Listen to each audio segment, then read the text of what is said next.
is the Better Life, Better Work show, and I'm your host, Allison Crow. I'm an intuitive life and business coach here to help you create better life and better work. I help super successful people, the recovering overachievers, put the soul back in their lives, and I help soulful people create success. On this show, topics range from the mystic to the logistic, and our content will support your being and your doing while on your path to create better life and better work. More is not better. Better is better. Hey, y'all. Episode number 103, and today we're breaking the rules, but you're okay with that, right? Today, we're going to be talking about, I'm going to do a little bit of a Soulie debrief here mid-year. We're literally almost to the summer solstice. I'm recording this on the 18th in the car. Yep, that's a big no-no for my sound editor. Thank you for her grace. But we are going to be talking about, I'm going to do a Soulie debrief, and then I'm also going to talk a little bit about human leadership. I guess that's part of the Soulie debrief. So if you are new to me, my name is Allison Crow. Unfiltered could be another name of this podcast, but I'm just not ready to go through a branding change.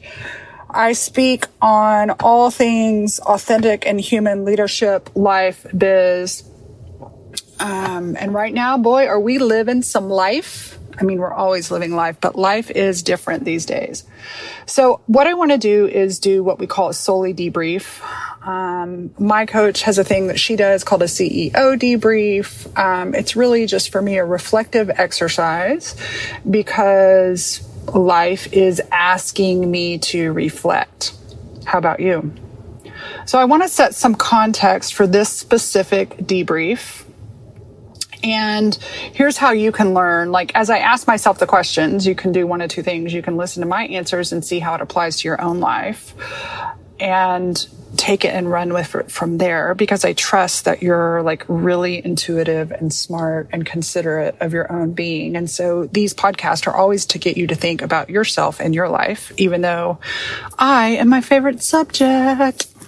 So the context, I'm also feeling a little punch drunk today. I'm completely sober.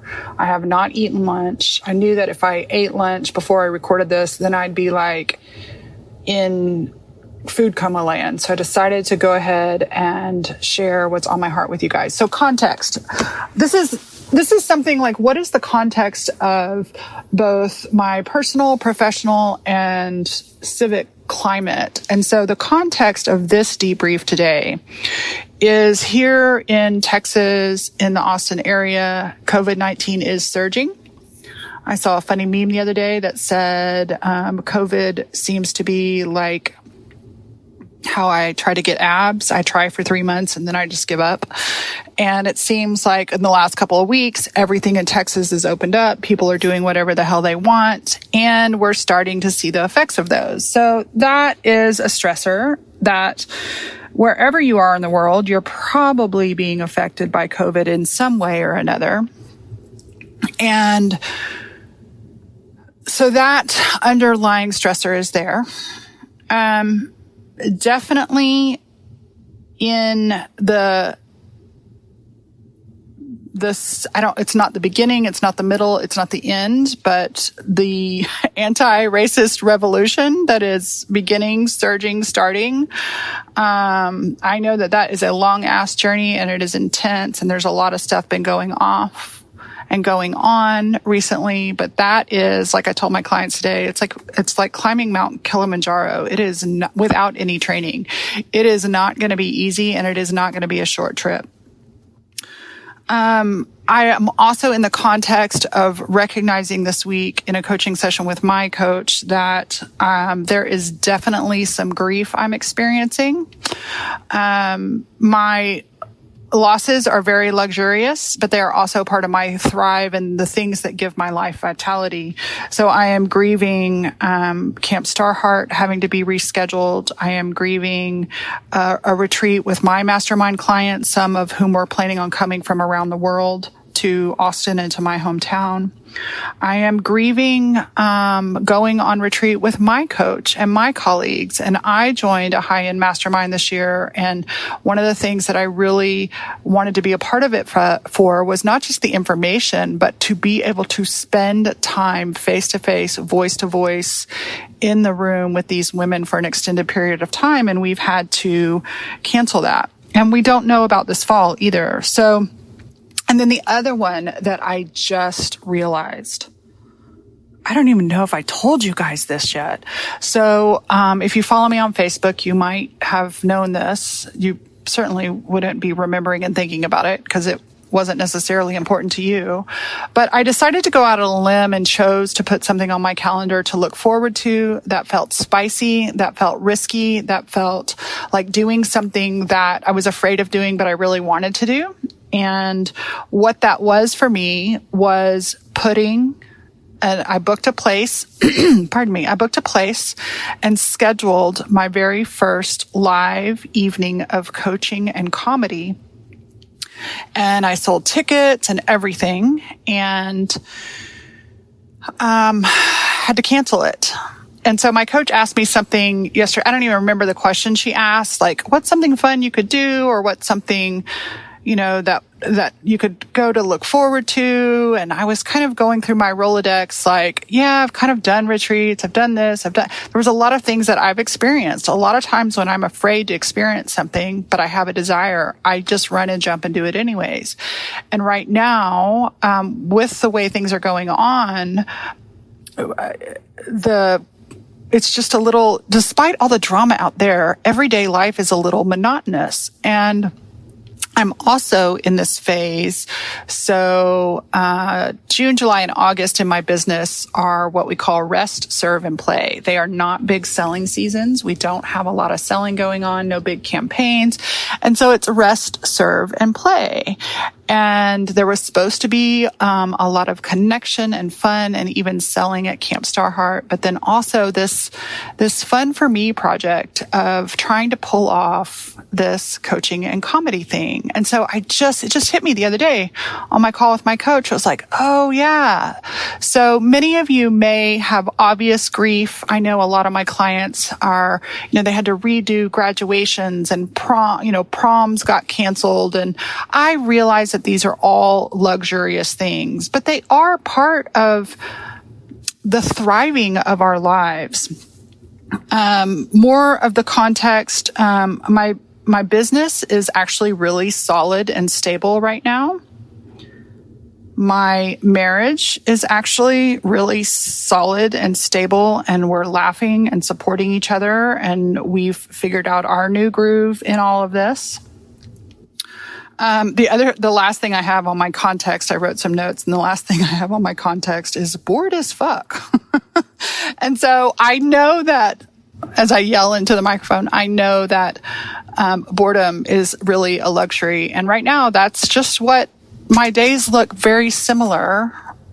I'm recording a podcast, and my husband is knocking on the window of the car, even though I told him I was knocking on the window of the car. Okay. So, instead of resisting boredom, which yes, sometimes I do, I also am paying attention to boredom and the lack of having these exciting things to do as a teacher. Okay, so that's the context. For some reason, it felt important to ask. I think one time it was interesting, back when I worked in performance real estate coaching, we were getting our asses chewed because our clients didn't have enough numbers and they weren't hitting these results and hitting these results and hitting these results. And one of my colleagues spoke up and said, we ask these clients their numbers, but do we ever ask them what circumstances are going in life that might actually be a part of the data set? So they're not necessarily a number. But one of the things I've noticed is that there are a lot of circumstance going on that change the set point for our usual and regular metrics. And so, we have to consider what are the circumstances that are going on. Okay, let me find my notes as my phone decided it was going to go dark on me. Thanks for your patience. Okay. So the CEO debrief questions, there's a bunch of questions. I'm not going to ask myself everything and take you all through that, but the ones that are really relevant. So here's the first one is the first question is really what were your wins? And I can't even think about that right now. I want to have wins. And I realize that right now my wins are really small. I might get to that in a minute, but what wants to come up right now is what's working and what's not working. So what is working is my membership program and my client mastermind. These are the only two things that I'm selling in my business, or I sold earlier this year. I guess we sold Camp Star Heart too, but that got postponed. And so my coaching membership that started in 2017 has hit a stride. I have figured out my voice, the way I want to do it. The community is stronger. It's not the biggest it's ever been, but it is the best it's ever been, right? So just like the little theme of the podcast, more is not better, better is better. The people that are in there are amazing, diverse, open. They are connecting and collaborating. There's a real sense of community. And it's also working time-wise and financially for me. It feels very supportive, and it holds foundation for me to give back to my clients really richly and deeply. And my favorite things that I look forward to every single week are my live life and business calls. Live life and business calls, like when those are on my calendar, I feel so much joy and satisfaction and contribution. And that really is me being in the fullness of my values. So that is totally working. Because I did a mastermind this year, I really have to hat tip to my coach, Tara. I was planning on at Camp Star Heart selling a mastermind and, inviting people to join this high-end mastermind. And she said, why wait? We didn't even know COVID was coming. And she said, why wait? And so I put it together and I made some invitations, and I have 5 people in this Spark and Hustle mastermind, and 3 of them paid in full. And so financially, that filled up my savings accounts to be able to relax. And so it's really a mind bender that I'm not having to go sell something right now, I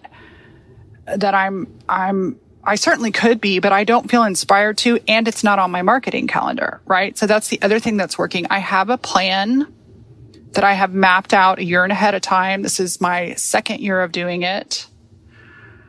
And it's working. The plan is working. And so for many, many, many years, I was slinging things left and right, trying it out, figuring it out, exhausting myself, succeeding with, being tired.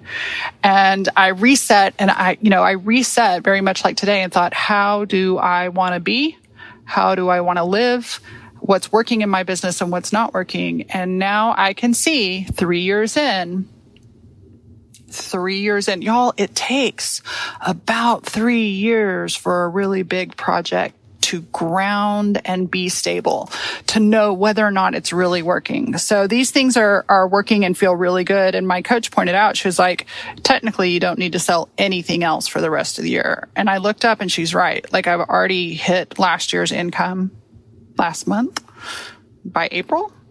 And so there's who decides that I need to double my income? Who decides that I need to make more? And so I certainly am not going to go down.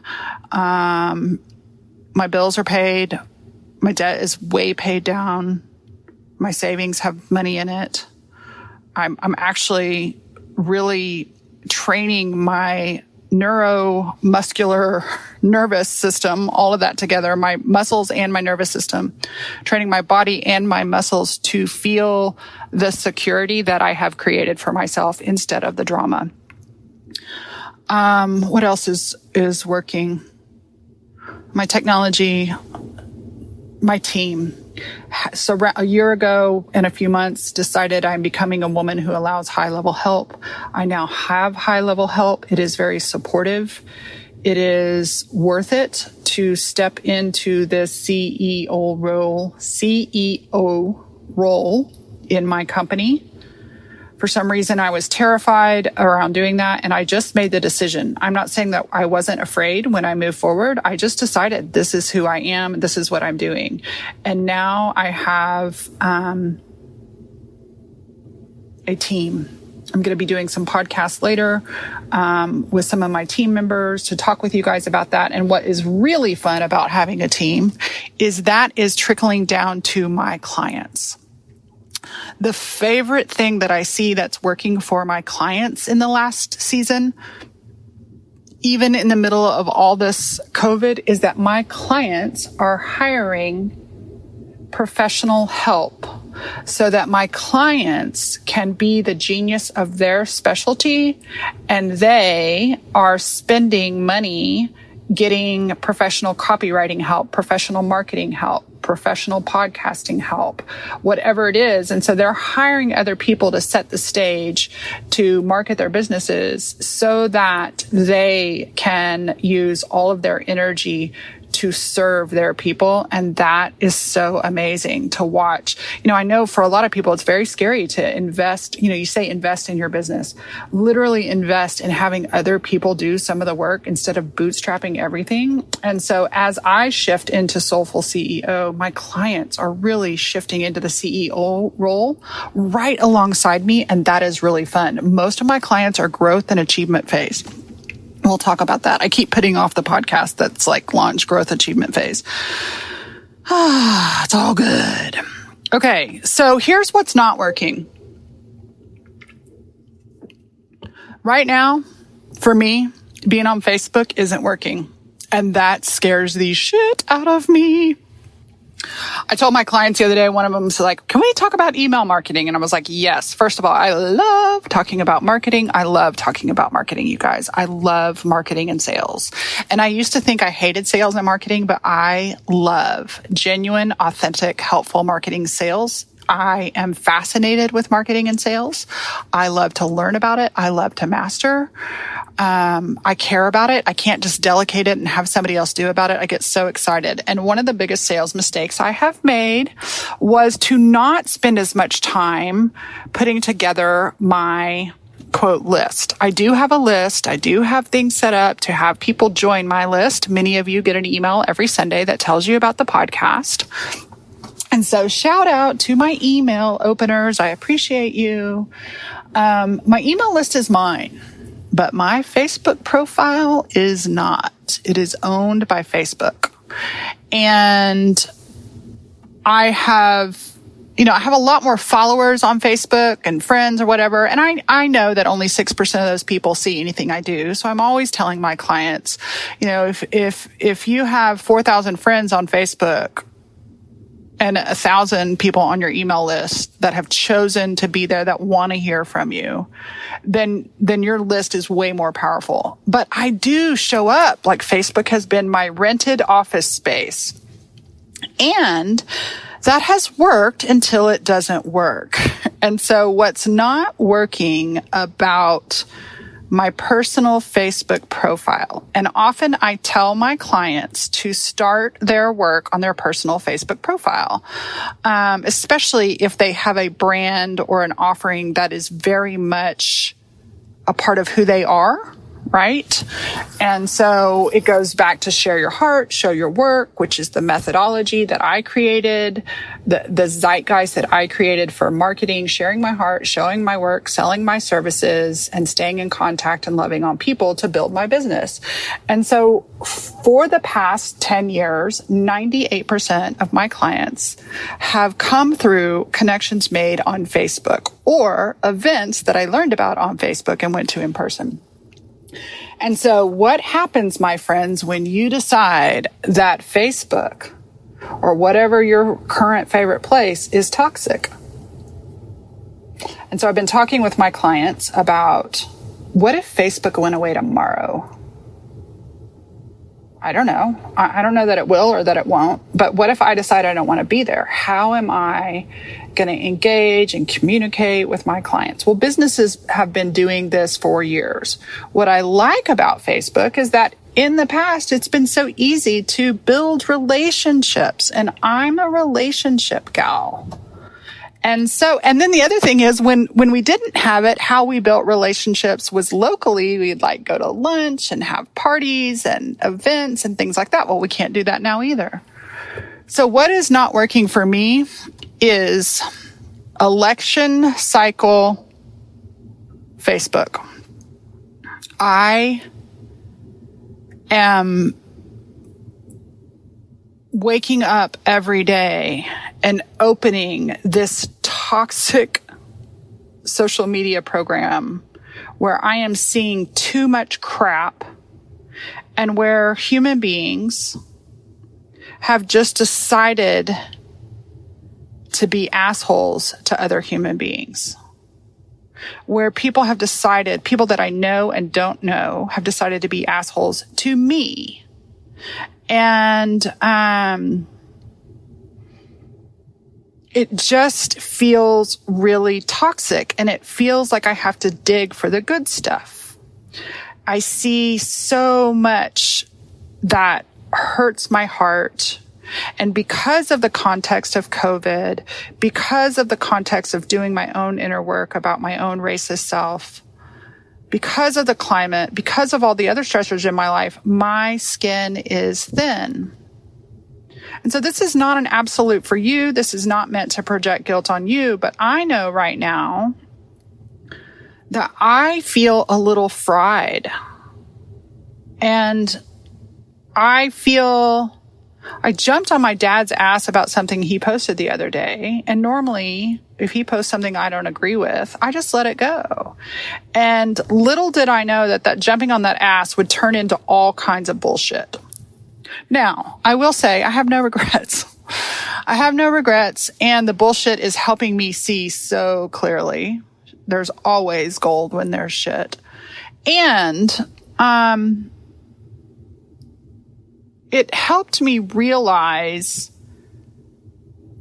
this shift that it is time for me to make in my world. And so, yes, I have the Venn diagram that is Allison Crow, the individual, and it overlaps greatly with the business and the marketing.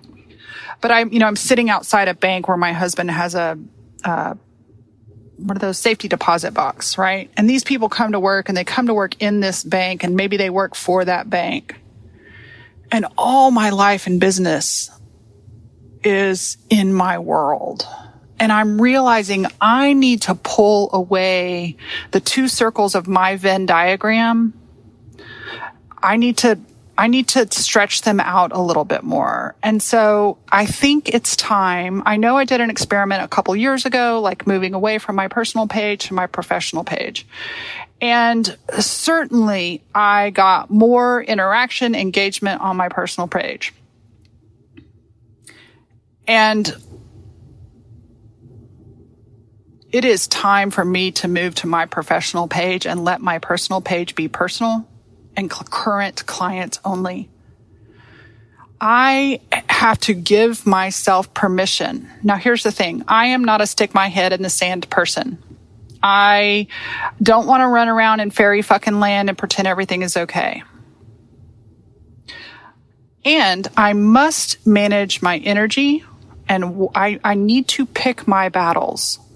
I need to pick with very much intention the places I hang out. And right now, hanging out on my Facebook feed, I did put the feed eradicator. I'm not going away completely. I am going to take it off my phone, but that gives me a full body panic attack because I'm addicted. Right? And so it's like this place where the pain is worse than the pleasure. For now, for me. And I can only imagine, I've already seen, you guys know, right? Like all those things you click on social media that's like, who's the movie star you look most like? And are you a dog, a cat, a horse, or a fish? Or, they're like these quizzes. Those quizzes out there that are just by some random company. Which house do you like? Whatever. Those collect your data and sell them. And at the last election, we had the whole Cambridge Analytica thing. So that's the other thing. I'm having an ideological discrepancy, cognitive dissonance in my own being with Facebook. And it terrifies, does it terrify me? I don't know if it really terrifies me. It really bums me out because I have been one of the biggest advocates of Facebook for 12 years. But right now I feel so grossed out by the general population of Facebook and by the company of Facebook, and it makes me sad. I wish that I were strong enough to put a stake in the ground right now. And right now, I just need to slowly change the way I'm behaving and showing up on Facebook. I need to consider some new things. I need to do some research. And I really need to reflect on the life and business that I want to have. And Facebook has brought me so many blessings, so many human beings I hold dear. It is part of the reason that my heart has become the woman I am today.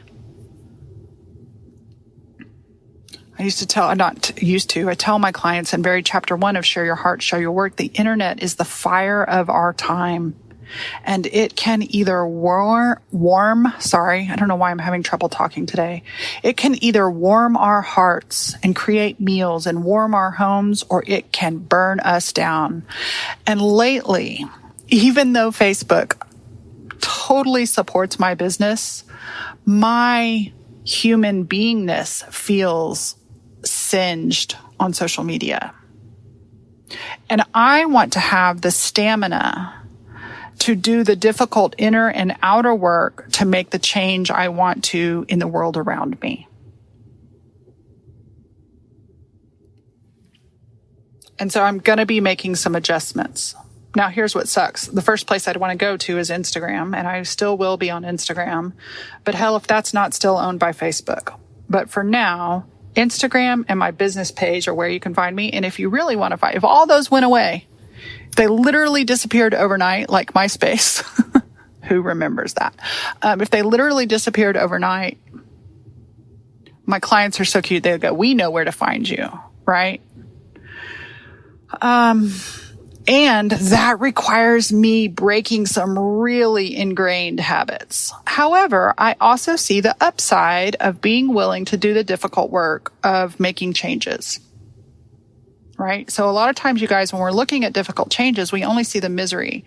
But I've got to notice what's possible, right? So this is one of the questions on the Soulie Debrief is what's possible? What's possible this week? What's possible this season?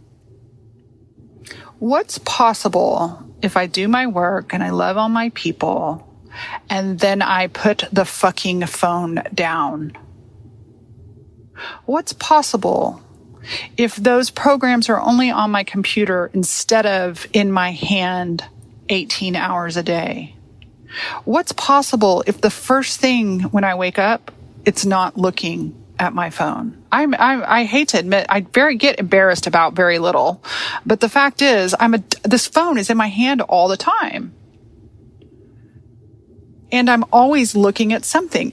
What am I looking for? It's not even that I'm going, oh, did somebody like something as somebody said? My brain is doing exactly what Facebook has trained it to do. And Facebook and these social media programs train us that we get a little hit of dopamine when we come back and there's something new. We get a little hit of dopamine.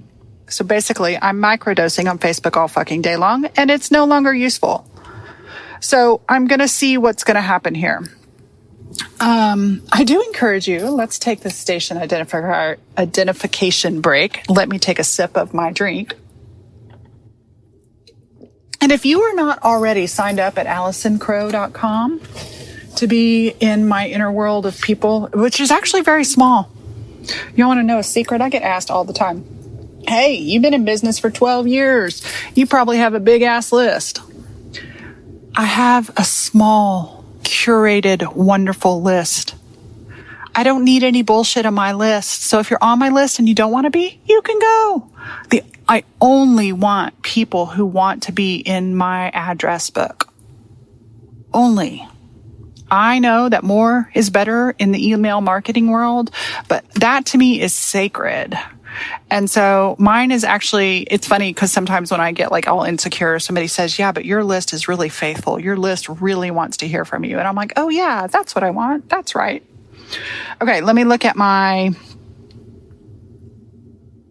come on, phone. Let me look at my little notes and see what other questions would be helpful. So what's working, what's not working? What's not working right now is social media, mainly because it's leaving me thin and it's really hard to stay in alignment. I don't have to stay perfect, but it's really hard to not act like an asshole when my nervous system is jittery. And so I'm either an asshole to myself or I'm an asshole to other people. And I don't want to be a human that's an asshole. What's feeling challenging or downright difficult right now? Social media. What I like about the way I can choose how I get informed. This is what I was saying earlier. So I can be very intentional because I still plan to be informed about, this upcoming political cycle. I am probably going to be more involved in the election than I've ever been. I want to put my money and my time where my mouth is. I still care. I still consume world events and news in my own way. I will probably be spending very specific time on Twitter and reading newspapers and stuff to do that. But what's not working is, here's the hardest part. It is so easy on Twitter for me to see a stranger believe something I don't believe. But when I see somebody post something that I experience as racist, hateful, and it's somebody I know and love, right now it's breaking my heart. I don't understand it. And someone came on my thing today and it was like, oh, you shouldn't let politics cause a rift. And I was like, this is not politics. This is divisive. We are not in politics as normal. We are in absolute polarity and division. And my own family has had more than a rift. We will always, we are the Crow family, and we are all for one and one for all, and we will all be there, sort of. And there's been some serious physical and emotional damage done, quote, over politics. And that's not just something you run under the rug. It's also not something you break up with your family over. At least we don't. It's not something I'm going to break up with my family over. But it requires more energy for me to manage.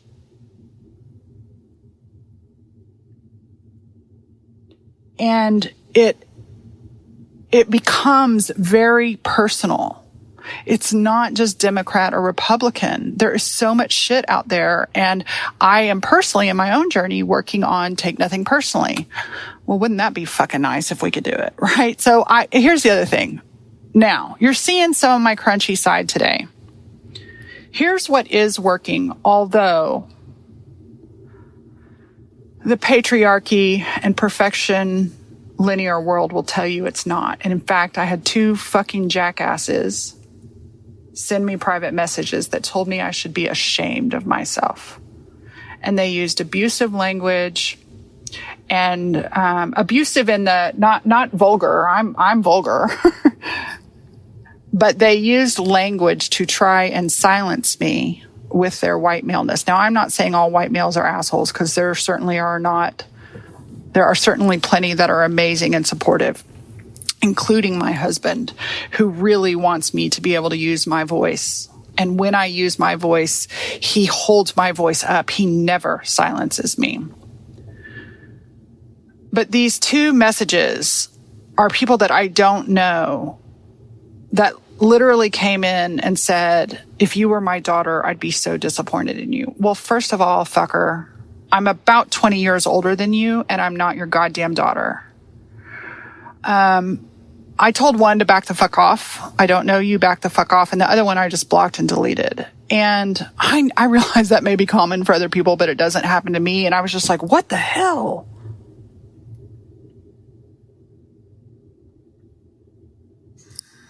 I'm pausing for a minute to get my thoughts together.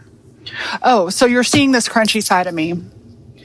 And yeah, I had this interaction with my dad Some people were mortified because it was public. I trust my dad enough to have a disagreement with him. If he's worried about it, he can delete it. He can delete what I said. And sometimes when I use my voice, I'm not going to use it perfectly.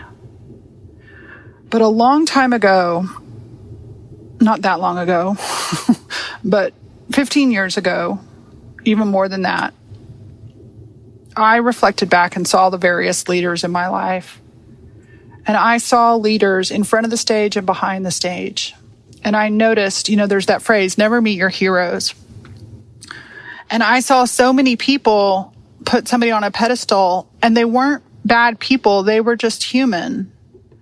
And so somewhere around 2010, 2011, I began to feel crushed and pushed into the mold of this perfect leader. I had to be a perfect coach and say the perfect things and get the perfect results.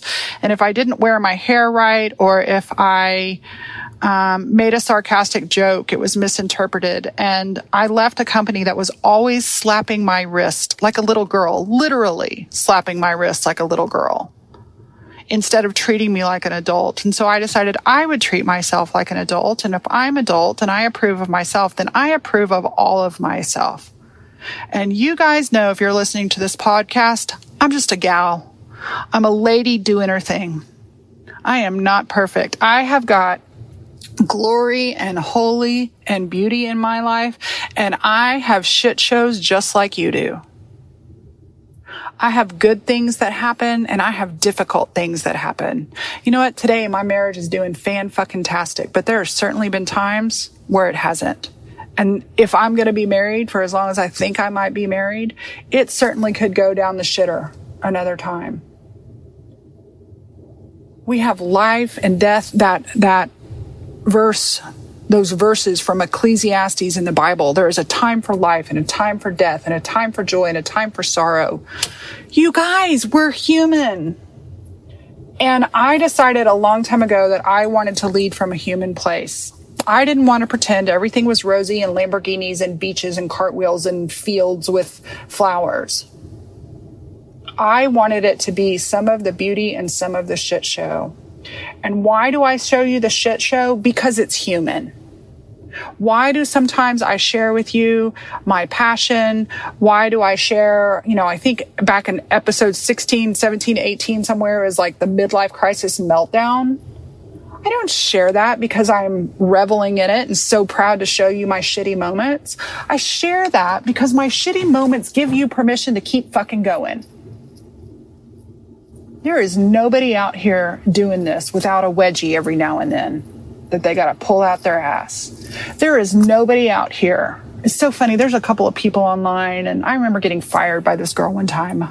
Your marriage is horrible. I'm going to go work with XYZ. I was like, have a great time. I see XYZ on Facebook. XYZ looks wonderful and loving on Facebook, but they're a fucking human being. And so, today, my love and my humanness is a little fiery. It's a little rough around the edges. Whoever left that podcast, it was like, oh, sometimes it's uncomfortable to listen to Allison. Thank you. You know what? It is. And sometimes this life is difficult and uncomfortable. But you know what? This life is not just the light. It's also the shadow. And the shadow is the fucking gift. And we are all spending all this time to avoid shadow so that we're not miserable, when actually embracing and walking through the shadow as it approaches us is the way to the fucking light. Human leadership. I don't have a manual. I have a few people that have given me glimpses of it. And I'm tired of looking at other people to be the leader for me. And I give you permission to not look at me as your leader. Let's do this thing called self-leadership. And at the same time, polarity is the gift. So while we're doing self-leadership, God, let's give us a break and quit trying so hard. I'll tell y'all a story that I tell my clients all the time. I was talking to my husband, this is a couple years ago when we lived in Denton. It was 9:00 at night, and I was lying in our antique bathtub. Not one of those fancy cute ones. It was an old ugly one. And I was taking an online money class with Barbara Stanny. And it was like 8 or 9 o'clock at night. And I'm literally taking the class from the bathtub because I didn't want to be down in my office that late at night and getting, multitasking. And I come in from that class over, the bath over, and I'm all in my robe, and I crawl up in the bed next to my husband. And I say, babe, do you ever have something in your life that's like your Achilles heel that you just can't get over? Like mine is money. And he just looks at me, he says, babe, one of the reasons I married you is because you are always growing and you're so open-minded and willing to learn and change and grow. And I love that in you. It's one of the reasons I married you. And he goes, but woman, you try too hard. I don't try at all and I grow. And oh my God, I realized right then and there I'm married to Yoda. And my ego had always prided myself as like, I've been reincarnated more times than my husband, and he has only been around a few times. But I realized maybe he's actually the old soul because he knows that he doesn't have to try so hard and he still grows. And so, yes, I want to be intentional about cultivating my life, my work, my business, and then my duty and my desire to contribute to humanity intentionally. But I don't want to try too hard because the moment I start trying too hard, it hurts. And so I want to give you permission to stop trying so hard. You're actually perfect as you are. That's what was so fun. My coach was like, you don't have to do anything else this year, and you've already surpassed last year. Oh. And the money is just a metaphor. What's funny is 2 years ago in January, I decided to stop focusing on being better at money. I decided to stop studying abundance. I decided to stop studying prosperity. And I decided to start chopping water, and carrying wood. I decided to do the frequency of boring, supportive tasks and then love on my people and look at my bank accounts out of due diligence. Pay my taxes on time, set aside whatever. And all of a sudden, my money's blown up. My money didn't blow up because I tried hard. My money blew up because I quit trying so hard. So, let's see if there's any other questions in this Soulie Debrief that we want to cover today. If you got something from this, let me know. You know what? I need your help. Before this is over, I need your help. I need you to share this podcast or one of the episodes that you loved, especially if I'm going to go away from Facebook profile. Can you help me grow this audience, please? I never ask for anything. Well, I ask for you to buy my stuff if it feels aligned. But this is really for me. Can you please share this podcast? Can you grab somebody by the hand and let them know that it's one of your favorite? If it is, if it's not, no big deal. Would you help me by sharing my heart and sharing my work with your world if it fits? Okay. What do I need to take responsibility for? Well, I need to take responsibility that I've been tolerating some shit. So it's time to clean up my front porch. Everything else is about like, who did you take value for, responsibility for? Who did you offer value to? I've been offering value. I have had so many offline conversations. I've been helping a lot of other people. I'm cool on that. It's just a part of what's going on. Who did you feel acknowledged by? My friend, a friend of mine posted on a private post I did, and she said, Allison, you are truth. The moment I met you, you were truth. And I wrote back and told her, thank you. And it's true, you guys, I am truth. But here, make no mistake, when I'm in my truth, I still wobble. But as I told another one of my clients this week, weebles wobble and they don't fall down. And so please know that it's okay for you to wobble. It's okay for you to readjust. And so what are you excited about next week is the last question. I'm excited to keep creating content for you. I'm excited to follow my plan that says rest, serve, and play. And I'm going to have to figure out what play looks like in this context of COVID and no trips. And normally what really fills me up is going to events almost every other month, if not every month, to see my colleagues and clients. We can't do that right now.